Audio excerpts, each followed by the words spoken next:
Hello. Hello, everyone. Please take your seats. I think everyone can hear me well. Yeah? Welcome. I am Mashala Mashvili, a Georgian journalist and a researcher at Coda Story. And I'll be your host for today's special edition of ZEG in Focus, Ukraine. First of all, thank you all for coming. We're going to dive straight into the program, but please bear with me for a few housekeeping announcements. I think some of you remember our first inaugural edition of ZEG back in 2019, and most of you know that ZEG is a Georgian word that means day after tomorrow. The festival was born out of a collaboration between Coda Story and Impact Hub Tbilisi, and the idea behind it was to bring people from across different professions in order to shape the narratives for the future, for the day after tomorrow. We have amazing speakers lined up for you today, and our biggest thank you goes out to them for making it all the way to Tbilisi. We know that so many of you came straight from Ukraine, and this is not an easy journey. It's also a journey that's not possible for many, including most Ukrainian men who cannot be here today because they cannot leave the country. Andrei Boborokin and Vladimir Yermolenko will be joining us online. Also joining us online during one of the parallel sessions will be Alexandra Matvichuk, whose amazing organization, Center for Civil Liberties, has just won a shared Nobel Peace Prize. And it is a sign of shifting geopolitical realities that while now Georgia is home to tens of thousands of Russian men fleeing Putin's mobilization, it's no longer safe for some of the pro-democracy activists. For example, Hanna Lubakova, who cannot be here with us in Tbilisi due to an extradition treaty signed between the governments of Georgia and Belarus. For this reason, she will join us online during the Exile panel. And now, I want to say thank you to our partners and supporters. I think you can see them behind me on that screen. The embassies of United States, United Kingdom, TBC Bank, Radio Free Europe, our host, Ajara Group. Thank you all. Without you, these discussions wouldn't be possible. And now, finally, just a couple of words on the program. We do have a long day ahead of us, but we hope this is going to be a day full of energy, discovery, and inspiration. We will feed you once during lunch and also during a coffee break. We will have our wonderful volunteers helping you navigate the day. That's going to be everyone who's wearing white ZEG t-shirts. But ultimately, it's your responsibility to please be on time, switch off your phones, and participate. Oh, and also, all of you have these badges with you that have QR codes, and the QR code directs you to our full program. We want to make sure that today is as interactive as possible and that all of you get to ask your questions.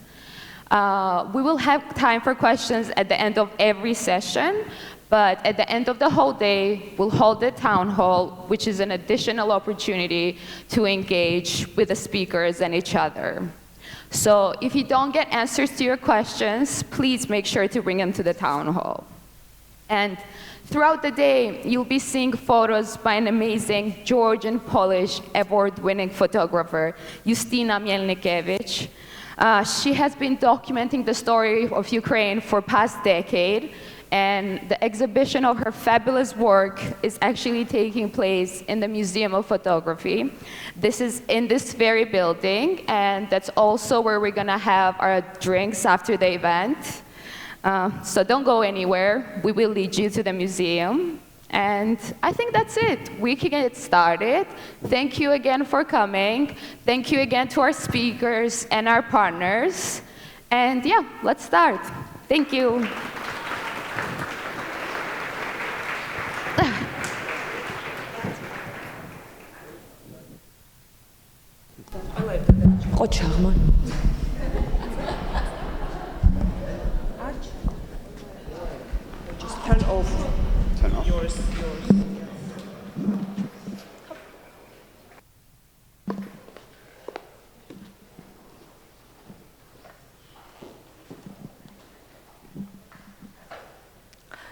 Hi, everyone. We're sorry for starting a bit late. We actually had to add some chairs. It's amazing to see all of you at 11 o'clock in Tbilisi. That's the equivalent of 5 a.m. anywhere else.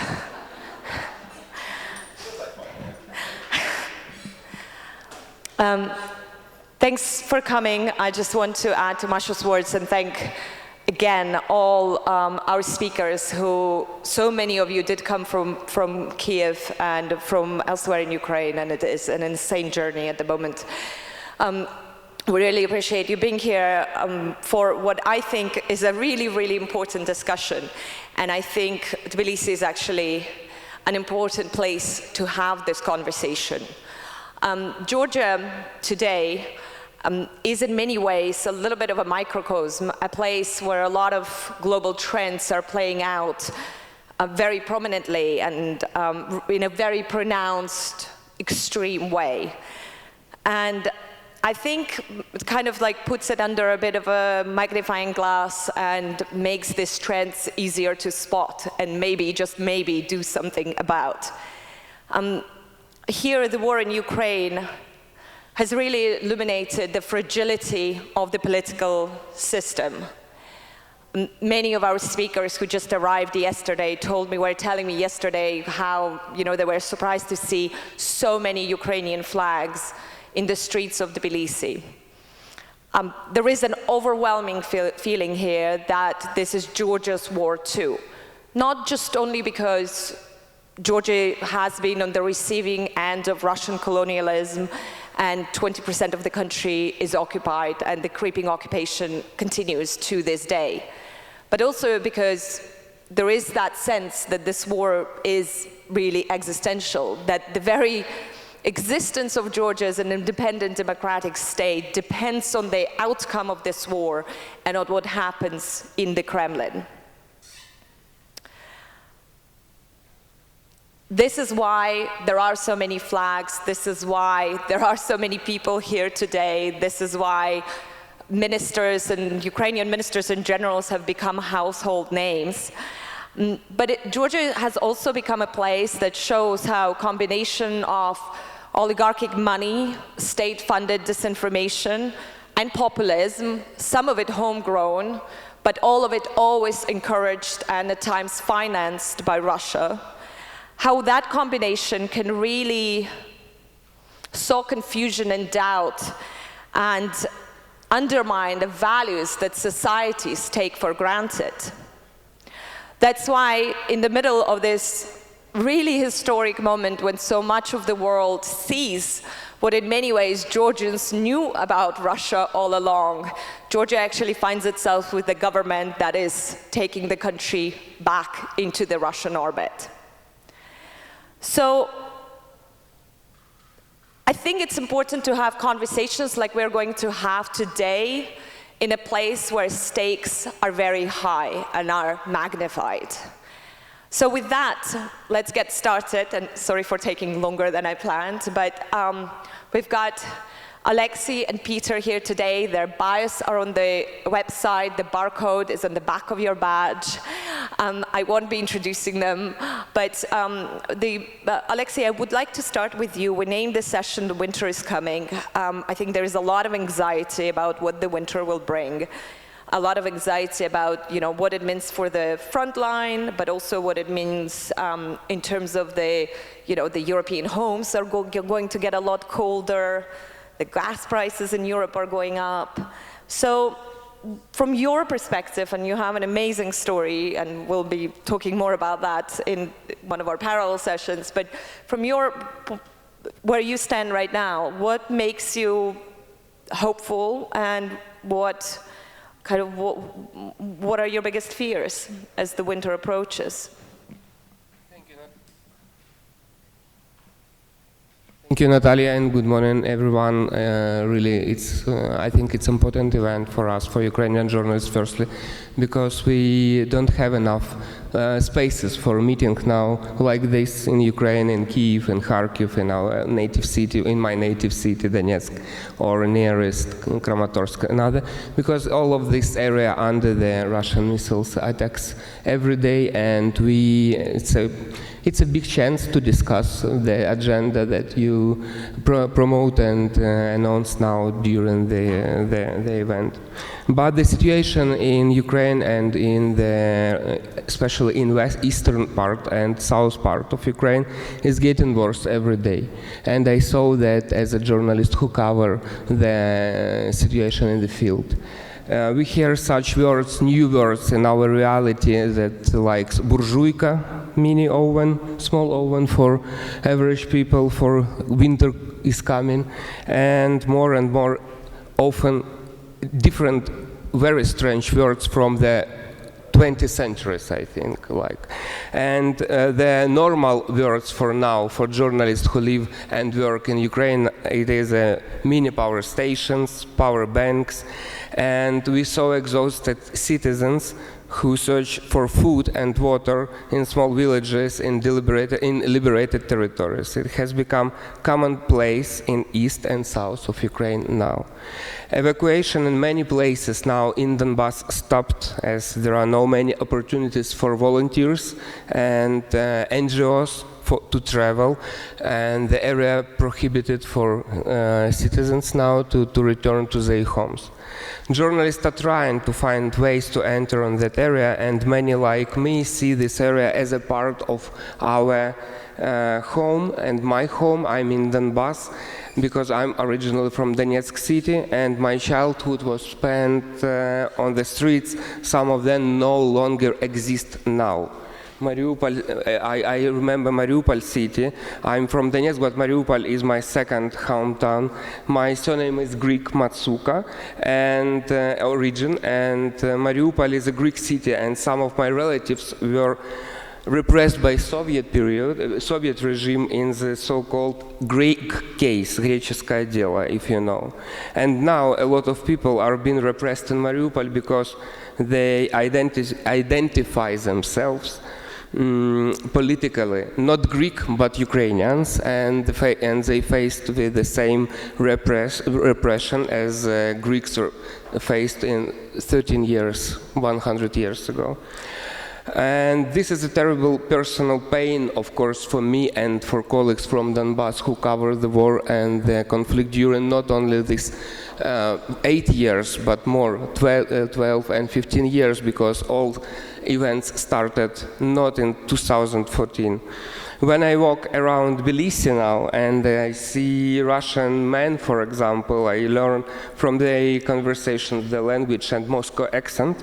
I understand that they are hiding here and try to skip their mobilization, but the same as they are somewhere in Mariupol are now looking of my colleague, for example, Dima, his name, a journalist who also hides there at night and tries to collect information for our media, Ukrainian media. And this divided territory of Donbass is like divided life for journalists like me and for Ukrainian journalists. 8 years ago I was at home, and now I was 30 years old 8 years ago, and the second half of my life is not spent at home, and I don't know when I will see my parents' grave in Donetsk again. And there are many such stories like that. My personal story is intertwined with hundreds of others. We all ended up at the same boat, riddled by Russian missile. Now I'm a Ukrainian journalist and a journalist who faced the same problems. I was a few weeks ago in Bakhmut and Kramatorsk, Solidar, Seversk, and other cities near the front line, on the front line. I see the situation getting worse every day, and even yesterday's buildings can be already burned today. I saw this in the Facebook and Twitter feed. In the morning I spoke with a woman. In the evening she was dead. My colleague from France, for example, sat in my seat in a police car during the evacuation for citizens from Lysychansk, from the gray zone, and was killed during the shelling. That day I gave up this place for him because I stayed in Slavyansk because I need to find new generator for my Starlink, and Frederick, his name, was killed on that place where I can be. And this is such a roulette every day if you stay in Donbass and in Nikolaev or near Kherson region. In the apartment where I lived in Slavyansk, the ceiling fell and now the whole room is in the water. I checked the photo today that my neighbors sent me from Slavyansk city. When I worked on the front, just short, when I worked on the front line, I always look for a new place at night to night, because the military sometimes forbids using Starlink and another equipment, and the hotel where I spent probably hundreds of nights now destroyed. So fights are taking place on the streets of cities that we cover their lives, and we are in the center of these events. I mean, we are as a journalist. So it means that I'm thankful for you that you organize this event where I can share my experience from our new normality for us. Thank you. You know, just listening to you, kind of realize that we get very obsessed with kind of like the battlefield and what gets taken and where. And I think a lot of the stories, Peter, we were talking about it yesterday as well, a lot of the stories of what's happening in the occupied territories and kind of the sheer horror of what's happening to people there gets somehow doesn't quite make it into the stories. But Peter, you are just back from Kiev, and can you give us kind of a big picture outline of where's the, again, with the winter approaching, where's the mood at? You know, what does it feel like? I mean, everybody I talk to in Kiev and really thinks only of one thing, and that is winning and how we get there. And if we talk about winter is coming, we always focus on the problems in the Western alliance supporting Ukraine, the very, very, very poignant concerns for citizens and soldiers on the front. But I actually think this is going to be a time of great anxiety for the people inside and around the Kremlin. I'm much more interested about how weak they are. You know, they're looking at a leader, if you're one of these people who is in the, the circles of power, you're looking at a leader who has lost his ability to calculate correctly, has lost his luck, and there was always in Moscow an almost mystical belief in Putin's luck. Ему всё сходит с рук. Mafia have very similar beliefs about the luck of the leader. He's not smart, but he's lucky. He's lost his luck. Every card that he's had, he's played terribly. The military card, Russia's reputation as a serious balance to China and America as a military superpower, which they've been cultivating over 20 years, is destroyed. The grip over the periphery is weakened. The energy card, the huge card which the Sechins and all these smart, hard KGB guys I used to always meet in Gazprom export, hard realists who are designing a way for Russia to be a superpower through its energy, has been wasted. I was in Germany before Ukraine. We can complain about Germany's slowness in providing weapons, but the mood in Germany is like, we are nationalizing our oil companies. Russia will no longer have any leverage over us in energy. And the Germans are weird, but when they make a decision, they make a decision. Even the Green Coalition partners were like surprised how hard Scholz is being on energy independence. So that huge card they'd been cultivating for years was just wasted by Putin. You're heading towards a nuclear brinksmanship where Putin thinks he's better than Khrushchev. He wants to do his version of the Cuban Missile Crisis, but you know that everything he is touching is turning to shit. So he's going to lose that one as well. And I think the Allies have already worked out the game. So you're looking at a leader... Lose it before or after he nukes? Who what? Lose the nuclear card before or after he nukes? Well, if he does the big one, he's played his last card, and once you played your last card, you're out of the table. If he does tactical nukes, he gets all the punishment and no gain. He's in the dilemma situation on nuclear, not us. He's the one with bad cards, not us. He's the one with no choices, not us. We have all the choices. And you're looking there, and you're starting to feel anxiety. If you're in that hall, in the Kremlin where they annex the places, you're starting to feel anxiety because you know you have a decision to make. And the decision's only been one for, the Kremlin and power brokers. At what point does the risk of sticking with Putin become higher than the risk of breaking with him? That's the only thing people have been talking about since February 24th. What is the balance of risk? And as he makes mistake after mistake, as he puts Russia closer to the abyss, you realize that the choice is approaching. And the choice is approaching where you have to make the jump that breaking with him is going to be less of a risk than sticking with him. But it's still a huge risk.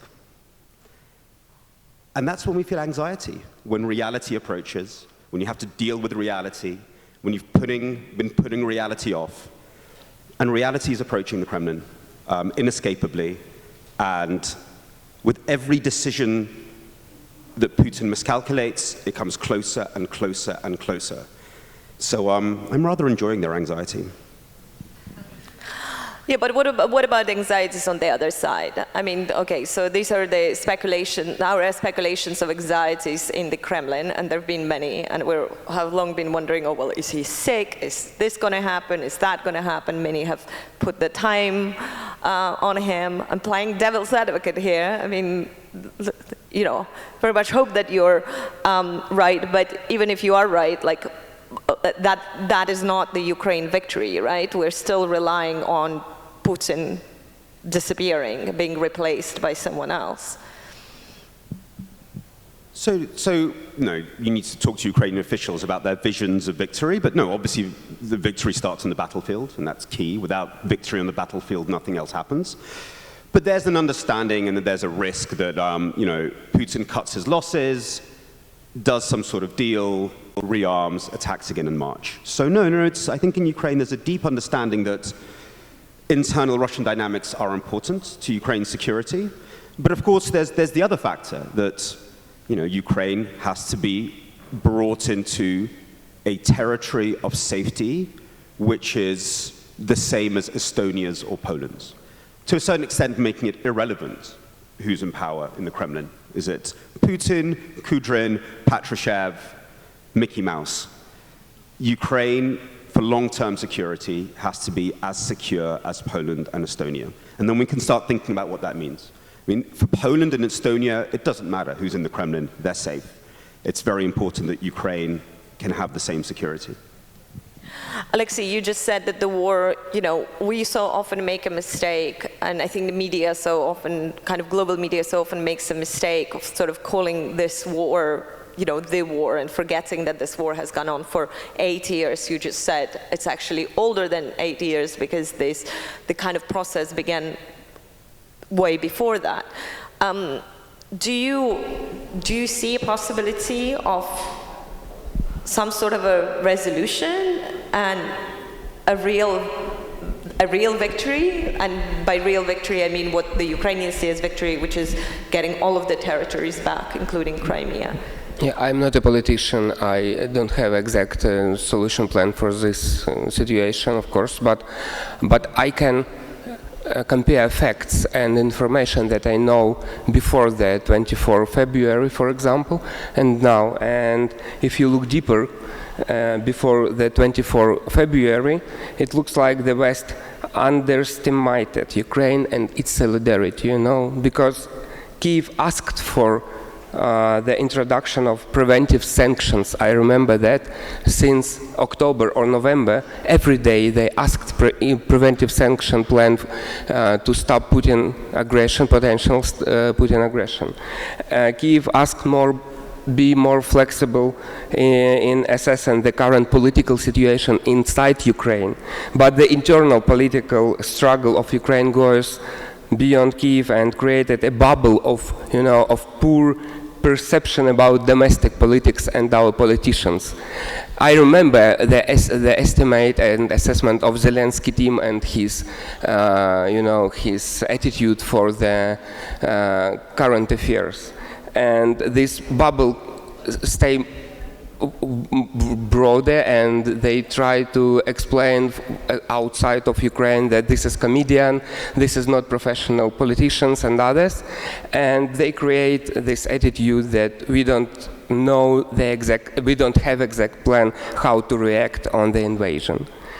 I could say that the West didn't see the space between Russia and European Union, and it's wrong, and now so-called West should accept Ukraine, Moldova, Georgia as a certain part by itself after what we saw after 24 February. Because these countries have huge potential and great histories, and they deserve respect, and not just the eternal status of students for their homework, as a, this домашнее задание all the time I heard from Brussels or Berlin or Paris. We did your homework.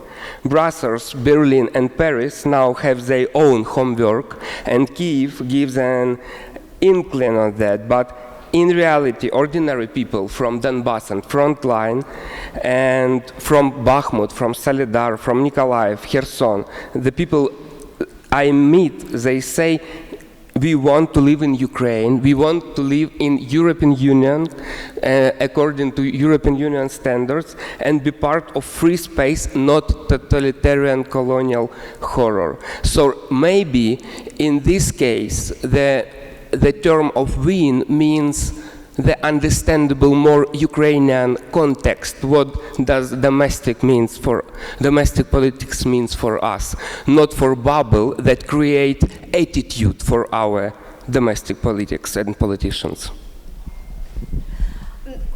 I'm wondering whether, Peter, you talked so much about the more than, I expected you about kind of the Kremlin and the Russia side of things. And I think there is a lot of concern that, yes, with all the military losses and kind of Kim finally sort of Putin playing his cards so badly that it's inevitable, that's a matter of when and not if, that he will have to be replaced at some point, right? He'll go. But what do you think, what's the mood? I mean, you live in Washington, D.C., you spend a lot of time in European capitals. What is the mood in the West, and kind of the collective West, as Putin likes to say? Because I think there is concern here, and I know there's concern among the Ukrainians that, once there is some sort of a shift, the West will be very keen to reset the relations.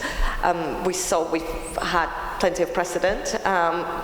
A very memorable one for this country is when, after 2008, after Obama administration came to power, shortly after the 2008 war in Georgia, Hillary Clinton met with Lavrov and presented him with a infamous reset button. So, do you think that's going to happen now, or do you think the lesson has been learned? It doesn't matter what the mood is. The official US national security doctrine was published the other day, and it said, compete with China, constrain Russia, make of that what you will. Look, I'm not an official, I'm not part of the British Embassy, I'm just I just work at a university in Washington, so I'd be careful. My evidence is very anecdotal. But my sense is Washington is a city which has no words, it has no language, and no concepts with which to grapple with a new world. The reality that needs to be articulated, and maybe some people say this privately, is that we live in a new world where one myth of globalization has collapsed, us all living together in perpetual peace, trading with each other. People will still say that, people will still say that's what we should aim for. But you can feel that no one believes it anymore. A sense of history has disappeared. Obama used to always say, history has an inevitable arc, He had this teleological vision of history as going towards globalization, perpetual peace. That's gone. And we need to face up to a new world where very old evils are back in new form, led by China and Russia, but also personified by Saudi Arabia and many other extremist organizations. And they very openly, and Putin says this, the Chinese say it, want to wipe away the tiny, tiny, tiny progress we've seen since World War II, really. And Ukraine is an articulation of that. You know, Putin is saying that he can wipe away humanitarian norms, that he can murder with impunity, that he can shape reality with impunity, that all these words we cling on to and will be exploring today, truth, accountability, justice, memory, rights, all that frail little architecture of meaning that we put together at Nuremberg, that it doesn't matter. That we're in a 21st century where the powerful will remake the world as they see fit at any moment. And that's the challenge we face. It's going to be a 21st century of perpetual, let's not say war, perpetual special operations. Special economic operations, special military operations. That is going to be the 21st century. We have neither the institutions to deal with that, we have neither the language to understand that. And at the moment, you know, until that happens, we're just running away. Can you just explain more that us not having a language to deal with that? What do you mean by that? So let's start with the language of institutions. Whose job is it to deal with this? You know, we tried to have this word hybrid war to describe this. It didn't work, frankly. You know, a lot of the time, experts went around Europe saying, Russia is having a hybrid war with us. And people were like, what? A what war? Like, you know, what is that? That was a failure of language. We couldn't communicate what Russia was doing. We tried to say it's hybrid war, and people were like, go away. Let's build Nord Stream. You know, that was the response. That was a failure of communication and of language to relate how Russia saw the world. So let's start with that. Let's try to sort of like find the language for what Russia is doing. This war in Ukraine is still perceived as purely evil Russia against brave Ukraine. It's not. Russia is at war with Europe and America. We're struggling to articulate that. We're getting closer, but we're still struggling there. So, I mean, that would be the first one I would tackle. Yeah. And is that changing? Are we developing a vocabulary? I think it has to be a communal effort, and you know, this is a festival about storytelling. So let's try to find those things today, and let's swap notes on what works, what doesn't. No, I don't think we've got there yet. I think people are slowly beginning to get it because of like energy prices and the prospects of a difficult winter in Europe. I think some bits of society are starting to go, but hold on, this isn't because of Ukraine. This is because Putin's fucking with us. So maybe fucking with us is the closest we've got to. I'd certainly prefer fucking with us to hybrid war, which probably has to be retired as a semantic concept.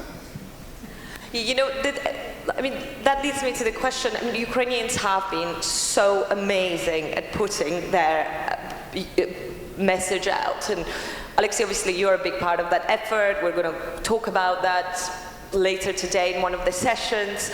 But there's still plenty of people who actually don't care or are not convinced. You know, we were just, in one of our latest newsletters, we were just doing a roundup of kind of the Western Putin's useful idiots, or whatever you call them, you know, people from both sides of the extremes of the political spectrum. You know, the former press secretary for Bernie Sanders and Jeffrey Sachs, you know, tweeting out in support of Russia. Someone was telling me yesterday that Noam Chomsky is going to this big summit, is one of the keynote speakers at a big summit in Portugal. There is a counter-narrative to Ukraine's story. And there are people who are listening to that narrative. What do we do about that? And You take the whoever wants to take the question. You're the, Peter, you're a researcher, so maybe you... but you actually represent Ukraine and Ukrainian media, so it's we face a lot of, we know about a lot of researches about narratives against Ukraine and against European Union in different European countries. And we react on that every day through our TV, Freedom TV. I represent that at 5 o'clock today, and who interested, I can share more in our professional experience, how we react on that. But they coverage and they efforts, what they do with manipulation and disinformation, it's incredible. They rebuild all the reality around us, and I see that from Donbas region, for example, how they how they show the average people on the liberated territory, as they present that on, for example, new cities that they captured, they name that liberated territory, how they try to find ordinary people who share the same attitude for the political views and others. So it's every month, I think they change their approaches for the creation of new narratives, but I think we can speak more about that during our panel discussion on Freedom TV. What do you do with someone like Elon Musk? Like that's a pretty big issue. nationalize Starlink, it's easy, but... and Twitter. Huh? And Twitter. And Tesla. But, look, this is my particular field of study, so I'm going to be really nerdy and really boring and give you like a 5-hour lecture to your small question. I mean, there's so many problems around this. Firstly, look, we have to understand we are in a race with the propagandists around a question that I think media often feel very uncomfortable with, which is the question of who can understand audiences better. We cling on to our old myths, same as, you know, some of the people around Biden cling on to the myth that we will have a world of countries trading with each other in perpetual peace. We also cling on to myths which are irrelevant in today's world. The most damaging of which is this metaphor of a marketplace of ideas. That there is some mystical, magical information hand that if we just speak the truth, will allow the truth to be communicated to the audiences that matter. It's a pseudo-mystical belief wedded to a completely discredited theory of rational choice, which nobody in economics believes in, nobody in sort of like social behavior theory believes in. We're the last people who think that the world is guided by sort of theories of rational choice. If you give the people the best information, the best investigations, they will choose the truth. Bollocks, they will. Now, the other side, the people who work for Putin, Trump, ISIS, and then the really sort of like, you know, crappy little propagandists who did Brexit or whatever, don't think this way. And we're competing with them. We've always been competing with the PR guys, the spin doctors. They've always been our rivals. That's the main game. The journalist versus the PR guy, that's always the war. But they're playing a different game. They spend all their lives doing very interesting, frankly, very in-depth understanding of audiences' biases, why they want to believe that Putin is really sexy, why they want to kiss fascist boots, why they want to embrace authoritarian narratives, and they understand them deeply, and they play on them. That's their job. Until we learn to understand audiences as well as they do, and then engage with them in a democratic way, not in a manipulative way, but we have to understand them. We have to listen to audiences and understand them if we want to talk to them, we're going to be losing. That doesn't cancel the old forms of journalism. The most important journalism will always be investigations, will always be the courageous search for truth, which Ukrainian journalists, and there are some here, like Natalia Antelava, are heroes of. That'll always be the most important thing the journalists do. That's the emergency room of journalism. But we certainly need to expand what we do if we want to compete. Or else we'll just be sitting at festivals complaining about, you know, why is everybody listening to Trump and Chomsky? Well, we need to find out. Well, I know there are some people in the audience who would like to argue with you about the marketplace of ideas thing. I hope they Natalia? take it up. We'll go to questions soon. But yes, Oleksiy, please. Yeah, can I add for that also that important to understand that when I see reports, for example, from some prepared Western media, I don't want to name this media, international news agency, that the people of Kherson, for example, need to choose their future in 5 days. I have a question. Is this really the standards of journalism when we have the back like that? I want to quote the background for the news. 5 days of voting is taking place to determine the future of Luhansk, Kherson, Donetsk, and Zaporizhia regions. It sounds like people... Both Reuters and the Associated Press. It sounds like people in Kherson have rights, and it's of course mistake and biased back for this news agency. So the previously approach for the standards, media standards, sometimes looks like tools for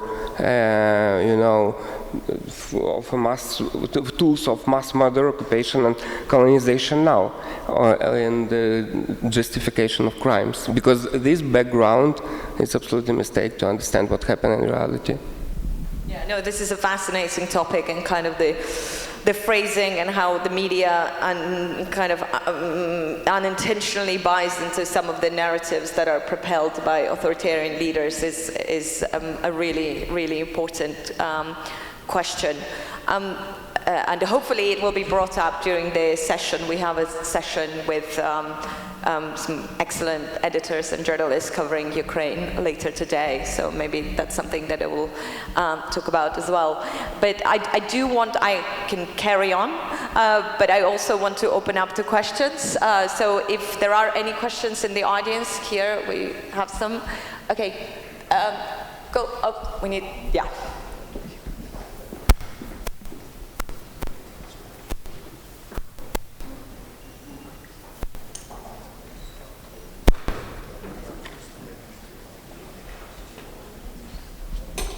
Oh, hello.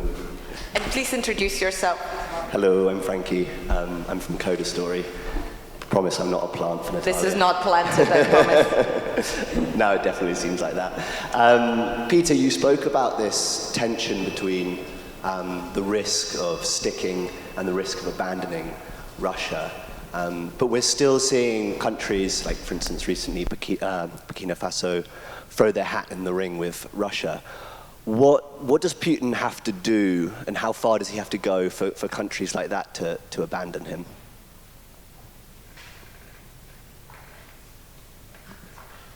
I mean, are we doing one question, one answer? Or are we doing many questions and then we choose the one we like? Should we take 2 more questions? I think no more than 3, but let's take 2 more and then we'll take a few more if we have time. Go ahead. Hi, my name is Nata. I'm from Georgian MFA. If you could try to speak up. Yeah, sure. So my question is, right now we can say with the highest degree of certainty since the war began, actually, that Ukraine is winning, and it will most probably win. Thank God. I mean, we all hope for that.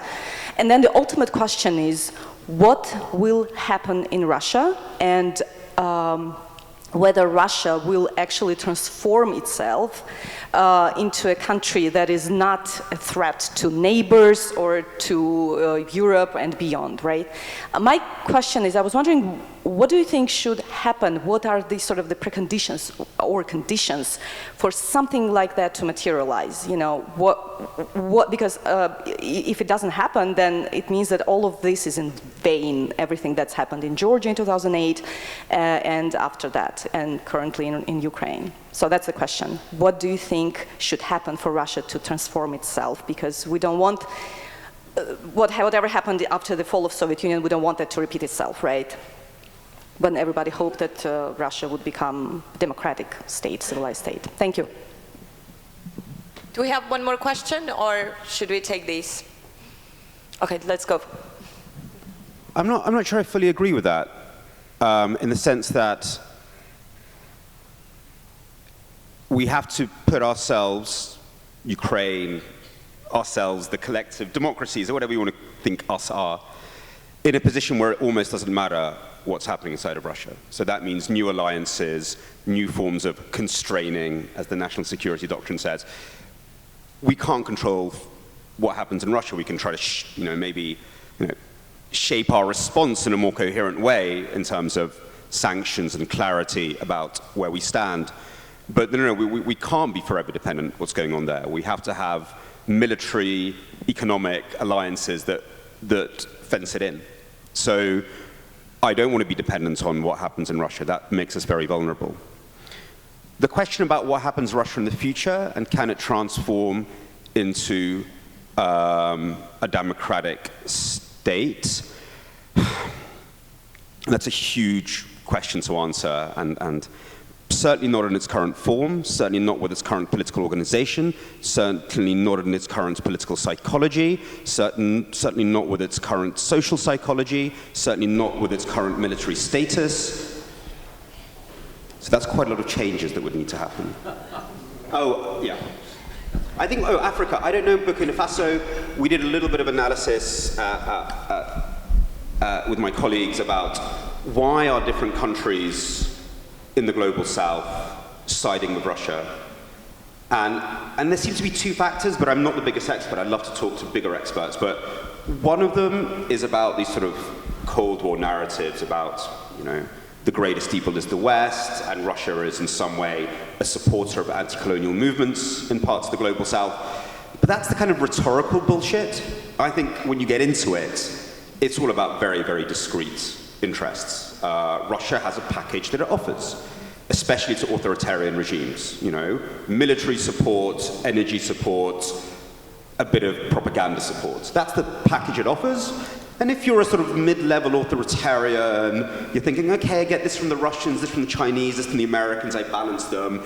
I mean, actually, Orban's calculation might be not entirely dissimilar. You use Russia as a balancing against other forces. So I think it's very important to communicate that Russia is not a strong partner that helps you balance China and America. Russia is toxic, unreliable, terrible at war.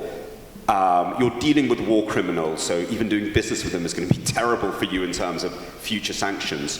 I think we have to start communicating this much stronger, that Russia is not some, interesting third power that you can use to strengthen your own stability. It is just a disaster, and you really don't want to have anything to do with the disaster. Oleksiy and Peter, just returning to Peter's question about what needs to happen to Russia, I mean, that's nice to hear that we shouldn't worry about it, but for a country like Georgia or Moldova or Ukraine, it's hard not to worry about it when you're at the, next to them. Can't get away from them geographically. So I think you had something to add to that. Yeah, I want to say, through my journalistic glasses, what we should do with Russia after Ukrainian win, and maybe use this panel discussion to ask our Russian audience to send more information to Ukrainian media, European media, Moldova and Georgian media about their preparation and how they feel themselves inside during the mobilization. For example, and this is the question for the professional standards. I'm an editor of big TV channel in Ukraine, and for example, if I know about the preparation of some margin groups inside Russia, that they are ready to burn military registration centers. And what I should do as an editor, and if I have a journalist who can cover this story, it means that I should send my group to cover this story, or this is not a professional standards, and because we support the aggressive actions and other. And in this way, I think if we say think about the Russia audience, we need to send them signal that they can trust media outlets outside Russia Federation, and they can invite us to film this process to burn military registration centers and government offices and other centers of decisions in Moscow and in others. So we want to find they trustable for us as a foreign media that cover Russia Federation domestic situation. And you know, for me, the most important question, how that corresponded with the current media standards, not a blog, but as a big TV channel that have a broadcast in 60 countries around the world. We're almost out of time. We're going to have a lot more time for questions and for everyone throughout the day. But I will fail completely as a moderator if neither of you will actually address my question about your fears and hopes for this winter that is coming. Where do you think we will be come March or April? What's your biggest hope? What's your biggest fear? In about 30 seconds, both, please.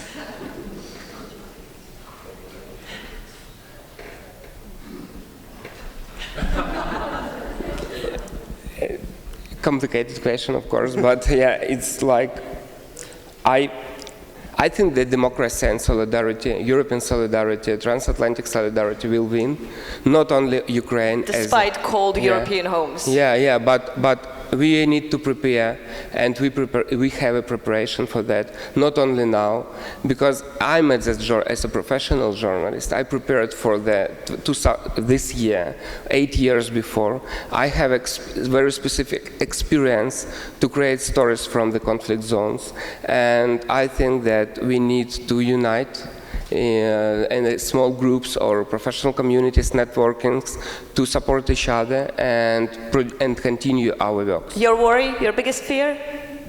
Yeah, I don't know. Yeah.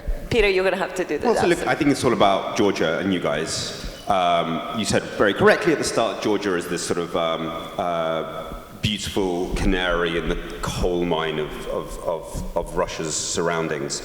And we will know how things are going 6 months from now if Georgia has refound its democratic mojo and is again bursting with pro-democratic energy. That's a good sign that things are going in the right direction everywhere. No pressure and, then. And the other way around, if the last vestiges of places like this, or where I had my book launch yesterday with my publishers, if that is crushed even further, if that is attacked even further with no defense, then it's a very bad sign for everywhere else. So let's look to Georgia, as you said, as this sort of indicator of what is going on throughout the region and the world. Peter, Oleksiy, thank you so much. Also, amazing color coordination, completely unplanned.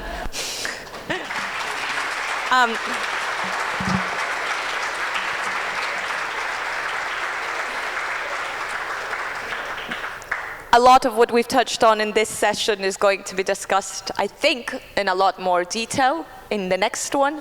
Kind of the places where Russian narratives work and why they work. So John Lee Anderson, I think, is next up. Come on over.